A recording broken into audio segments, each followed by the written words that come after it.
Hello students, welcome in Sagar Institute of Science and Technology, SISTEC, Department of Electrical and Electronics Engineering, Semester 3rd, Subject Electrical Measurement and Instrumentation, Subject Code EX303, Topic Resistance Measurement.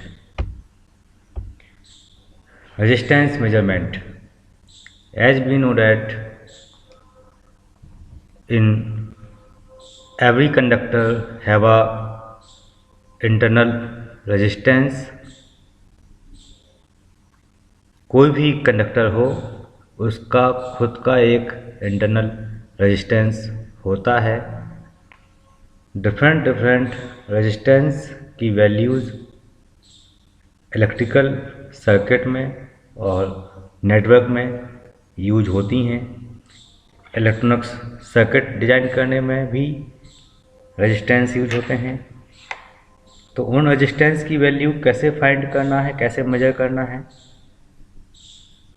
उसके लिए कुछ methods होते हैं. उन methods को हम study करेंगे.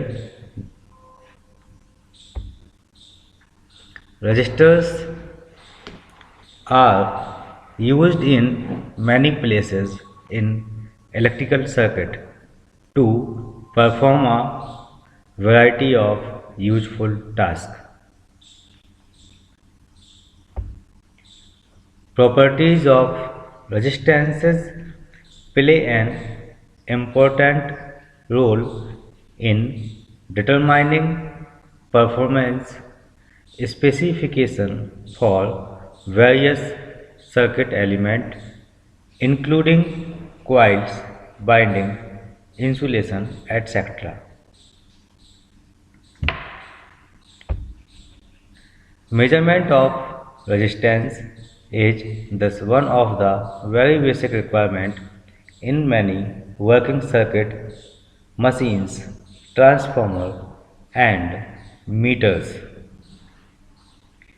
Resistance, electrical circuit, electronics circuit, electrical machine, power system, power electronics, सभी जगह पर इम्पोर्टेंट होते हैं. इसलिए रेजिस्टेंस का मेजरमेंट करना बहुत इम्पोर्टेंट होता है, ज़रूरी होता है. रेजिस्टेंस के types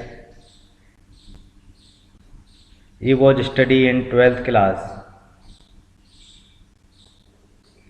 Types of resistance and calculation of resistance using color coding. In this video, we will study how to measure the resistance of conductor, of coil, of other elements which do not have color code.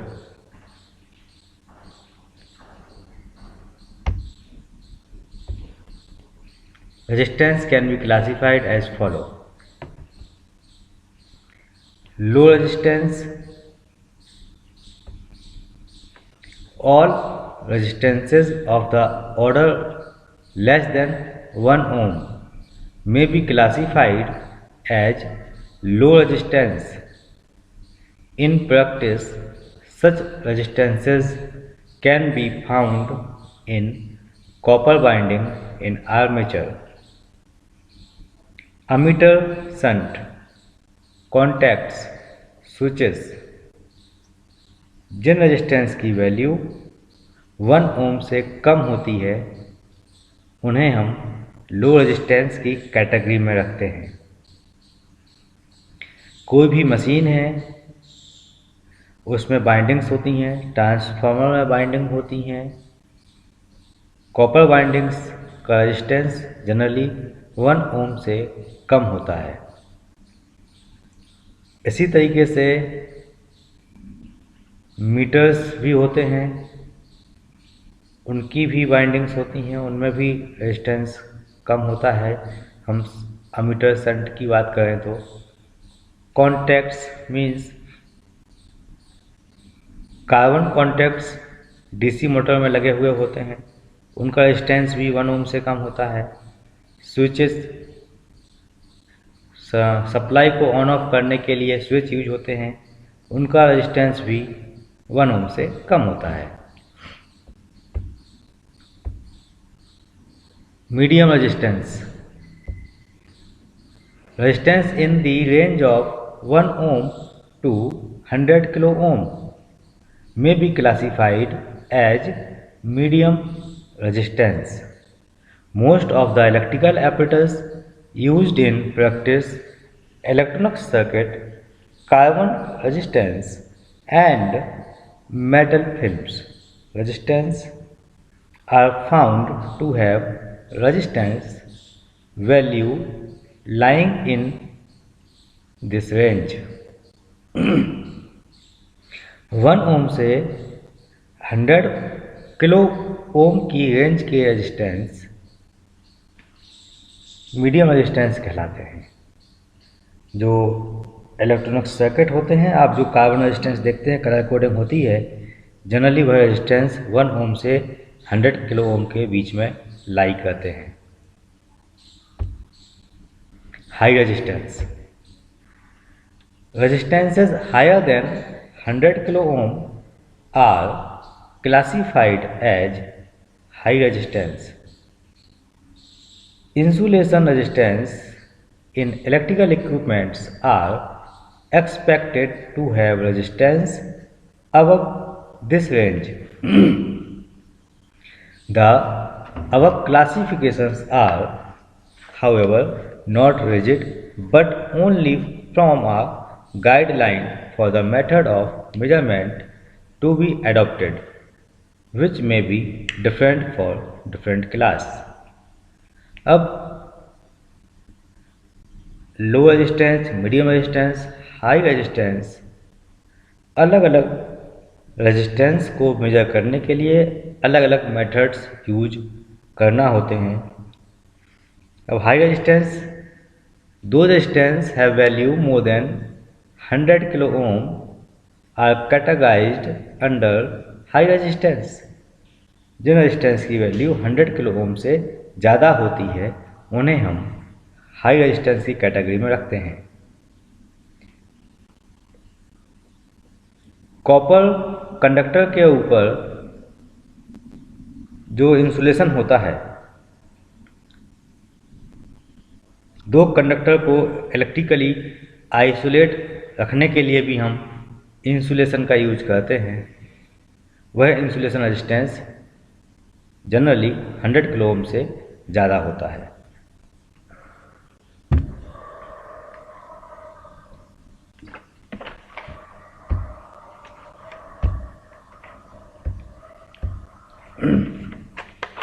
Measurement of medium resistance,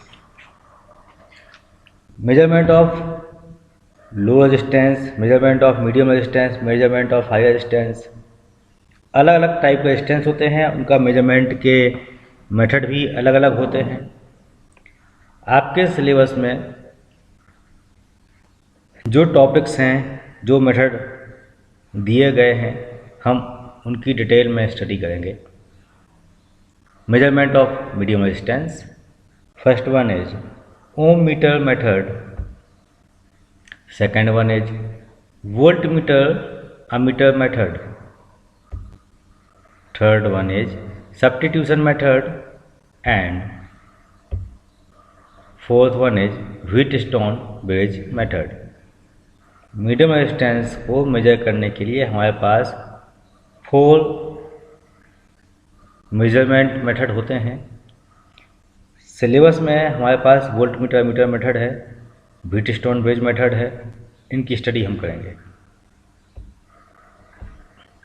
first one is voltmeter ammeter method for measuring resistance.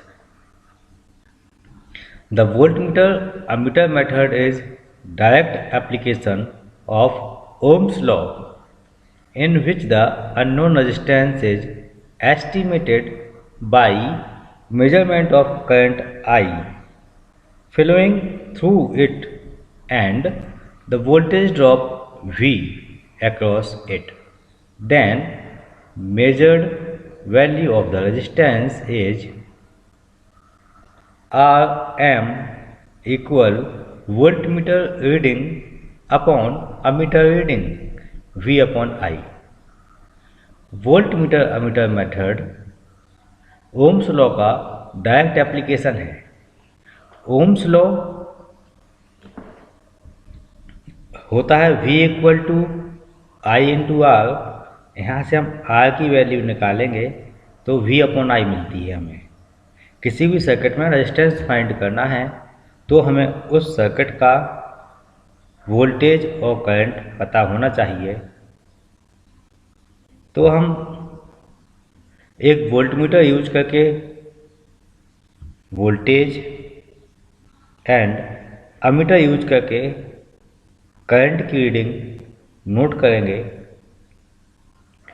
और V upon I Ohm's law के फॉर्मूले से measured resistance Rm की value calculate कर लेंगे। इस तरीके से हम वोल्टमीटर अमीटर मेथड यूज करते हैं। यहाँ पे आपको two type of connection are implied for voltmeter ammeter method. आप देख सकते हैं यहाँ एक वोल्टेज सोर्स V लगा हुआ है और यहाँ पर एक रेजिस्टेंस अननोन रेजिस्टेंस Rx, जिस रेजिस्टेंस की वैल्यू हमें फाइंड करनी है Rx। Using voltmeter ammeter method we want to find the value of Rx. So first we connect voltmeter parallel with unknown resistance for measuring the value of voltage across this resistance, and ammeter is series connected with the unknown resistance for measuring the value of current। अब यहाँ आप देख सकते हैं कि circuit में हमने पहले वोल्टमीटर लगाया है पैरेलल में, उसके बाद अमीटर लगाया हुआ है। ऐसा इसलिए क्योंकि इस सर्किट में वोल्टेज की वैल्यू ज़्यादा होगी, करंट की वैल्यू कम होगी, तो एरर्स कम आए इसके लिए हम वोल्टमीटर को पहले कनेक्ट करते हैं, उसके बाद अमीटर कनेक्ट करते हैं across the unknown resistance. In diagram B, in case of B case में आप देख रहे हैं कि बैटरी E इसके साथ अमीटर पहले लगा हुआ है, हालांकि कनेक्शन सेम है, अमीटर सीरीज में ही है, वोल्टमीटर पैरेलल में ही है, but for reducing the errors in measurement system this connection is apply for low level voltage and high level current. जहाँ पर करंट की वैल्यू ज़्यादा होती है तो हम अमीटर पहले लगाते हैं, वोल्टमीटर उसके बाद लगाते हैं। तो इस तरीके से हम वोल्टमीटर अमीटर मेथड से करंट की वैल्यू फाइंड कर सकते हैं। Wheatstone bridge for measuring resistance. Wheatstone bridge 12th standards में आपने व्हीटस्टोन ब्रिज की स्टडी की होगी। इसमें 4 आर्म्स होती हैं, बीच में एक गैल्वेनोमीटर लगाया जाता है, डिफ्लेक्शन गैल्वेनोमीटर बोलते हैं जिसको। तो the Wheatstone bridge is the most commonly used circuit for measurement of medium range resistances. The Wheatstone bridge consists of 4 resistance arms together with a battery voltage source and a galvanometer. Null deflection. Wheatstone bridge medium range resistance measurement करने के लिए mostly use होता है। इसमें एक galvanometer use करते हैं जो कि नल डिटेक्टर होता है। नल डिटेक्टर का मतलब होता है दो ब्रांचेस के बीच के वोल्टेज को, उनके पोटेंशियल डिफरेंस को जीरो करना। इसके लिए हम गैल्वेनोमीटर्स का use as a null detector circuit use करते हैं।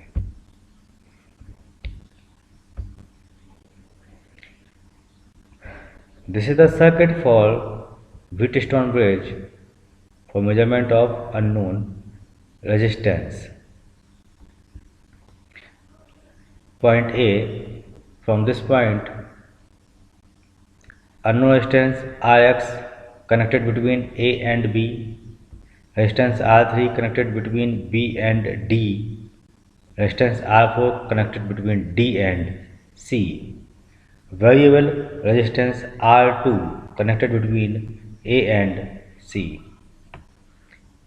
In the bridge circuit, R3 and R4 are two fixed known resistance. इस सर्किट में R3 and R4 known resistance है, मतलब इनकी वैल्यू हमें पता है और ये फिक्स्ड वैल्यूज हैं। And R2 is a variable resistance, हमने R2 को वेरिएबल रखा हुआ है। Rx is the unknown resistance to be measured, जैसे मेजर करना है वो हमारा अननोन रेजिस्टेंस है। Under operating conditions current ID, this is the current ID detectors.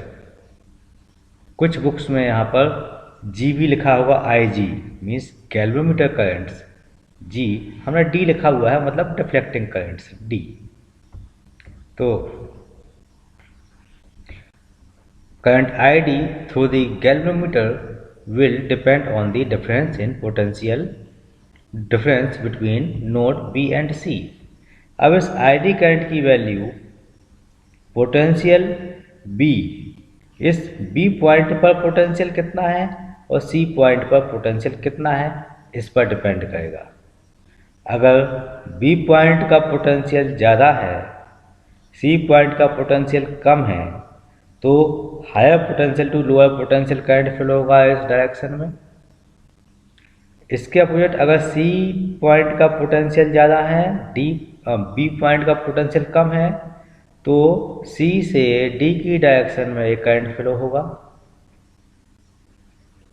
अब अगर B का पोटेंशियल और C का पोटेंशियल दोनों का डिफरेंस, दोनों का पोटेंशियल बराबर है तो डिफरेंस जीरो हो जाएगा।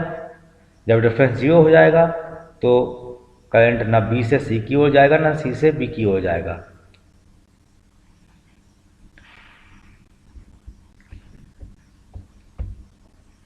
A bridge balance condition is achieved by varying the resistance R2। अब हमें यहाँ पे ऐसी कंडीशन अचीव करनी होती है कि इस डिटेक्टर का डिफ्लेक्शन जीरो हो जाए। अब यह जीरो कैसे होगा, इसको एडजस्ट करने के लिए हमें वेरिएबल रेजिस्टेंस R2 की वैल्यू को वेरी करना पड़ेगा, मूव करना पड़ेगा R2 के पॉइंटर को, जिससे रेजिस्टेंस की वैल्यू कम करके या ज़्यादा करके हम एडजस्ट कर सकते हैं। And checking whether the galvanometer pointer is resting at it zero position, जब तक यह जीरो पोजीशन पर गैल्वेनोमीटर्स ना आ जाए। At balance, no current flow through the galvanometer. This means that at balance, potential at node B and C are equal। जब यहाँ पर deflection zero हो जाएगा, इसका मतलब we can say that potential at B and potential at C both are equal। दोनों का potential equal हो जाएगा। तो हम कह सकते हैं voltage across B and voltage across C both are equal। The detector current is zero, ID equal to zero। जब ID की वैल्यू जीरो हो गई तब क्या होगा, I1 and I3, तो यहाँ से जो करंट I1 जाएगा वह करंट अब ID पे तो डिवाइड होना नहीं है उसको, क्योंकि यहाँ करंट जाएगा नहीं, मतलब इसका मतलब है ए ब्रांच ओपन हो चुकी है, ऐसा मान के चलते हैं। तो अभी I1 करंट पूरा का पूरा I1 करंट कहाँ जाएगा, I3 पे, इस ब्रांच पे। और सीरीज में दोनों करंट सेम होते हैं।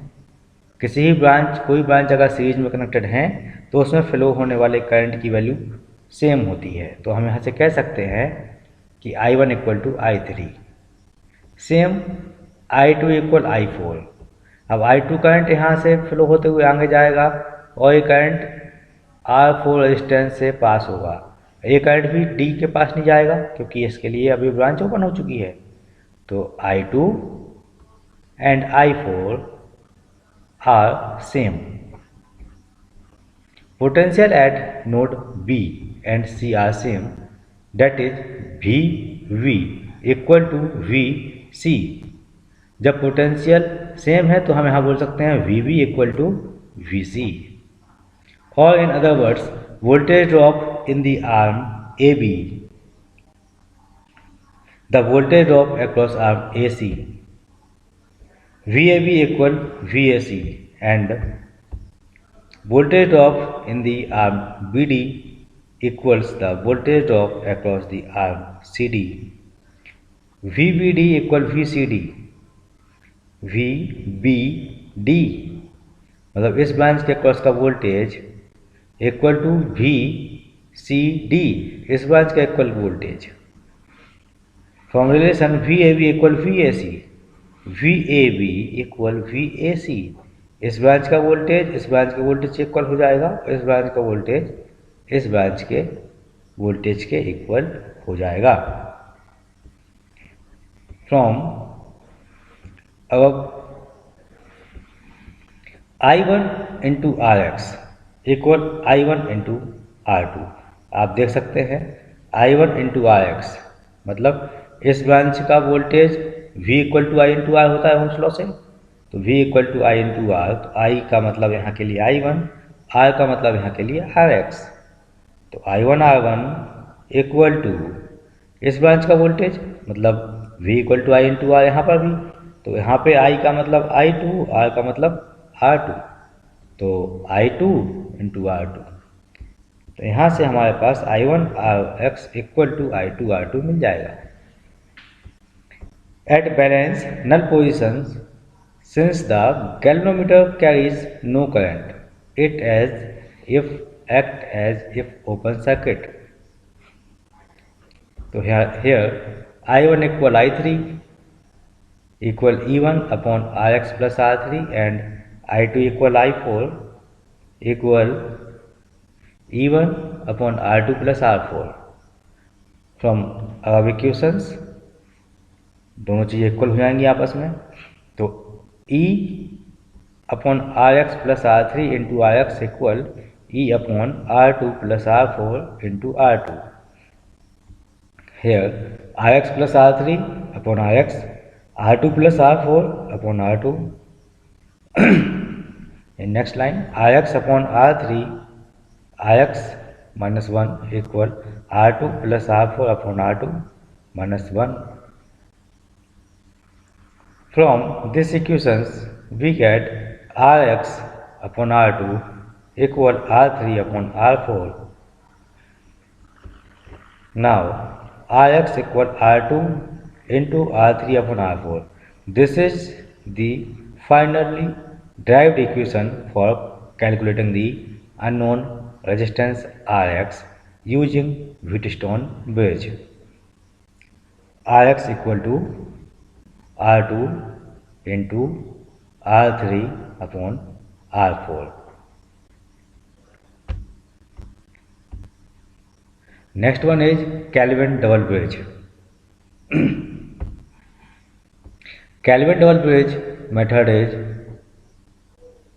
one of the best available method for measurement of low resistance।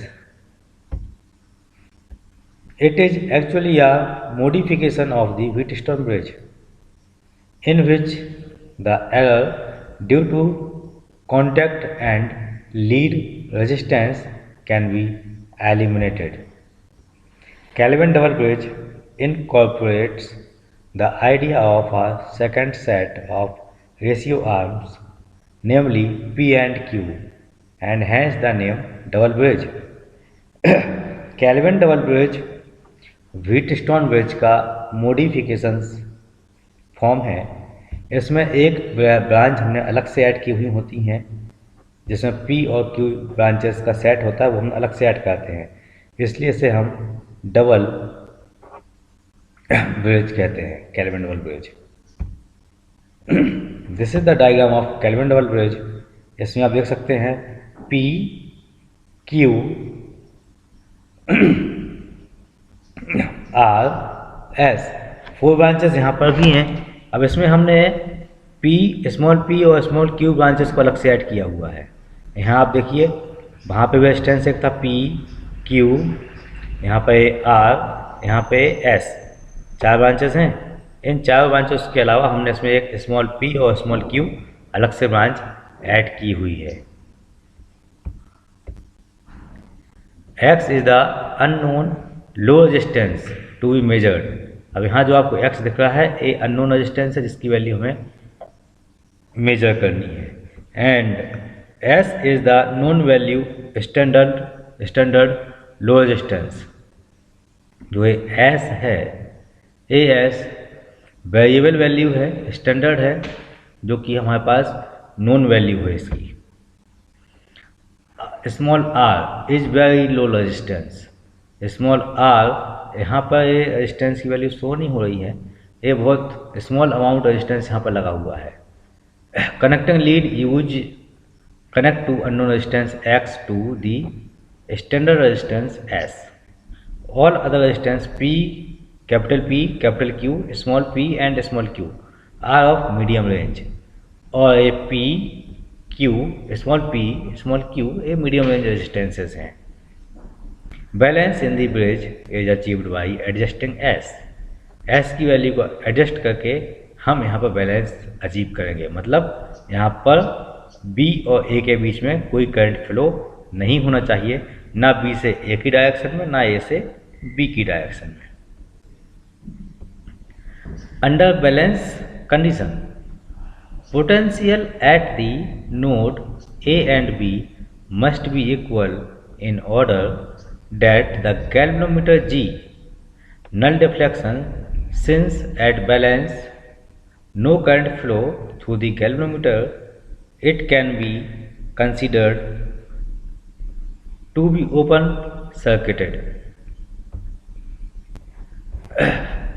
After calculating the formula for getting unknown value of resistance X equal to P upon Q into S plus small q small r upon P plus Q plus R in bracket P upon Q minus P upon small q, making the ratio P upon Q as close as possible to P upon Q। अब अगर capital P upon Q की value small p upon Q की value की equal हो जाएगी, इसमें से इसको माइनस करेंगे तो 0 के अप्रॉक्स वैल्यू पहुंच जाएगी। तो हम इस टर्म्स को हटा देते हैं, तो फाइनली आपके पास X unknown value equal to P upon Q into S, यह आपको फाइनल अननोन वैल्यू यहाँ से मिल जाएगी।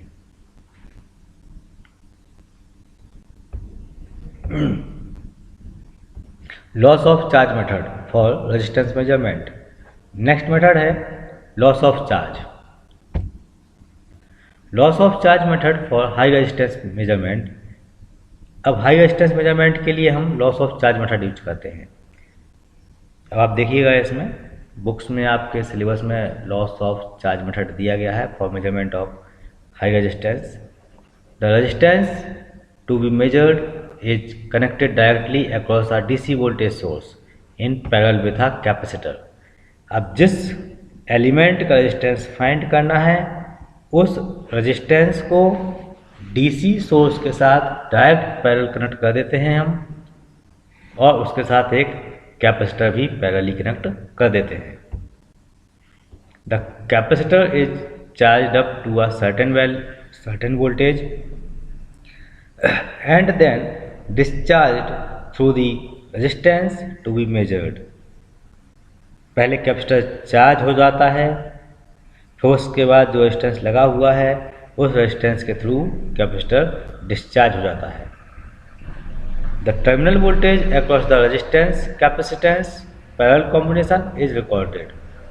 अब कैपेसिटर और रेजिस्टेंस का जो कॉम्बिनेशन है, जहाँ कनेक्ट किया गया है पैरेलली, जहाँ हमने उनको ज्वाइन किया हुआ है, उस नोड का वोल्टेज हम रिकॉर्ड करेंगे।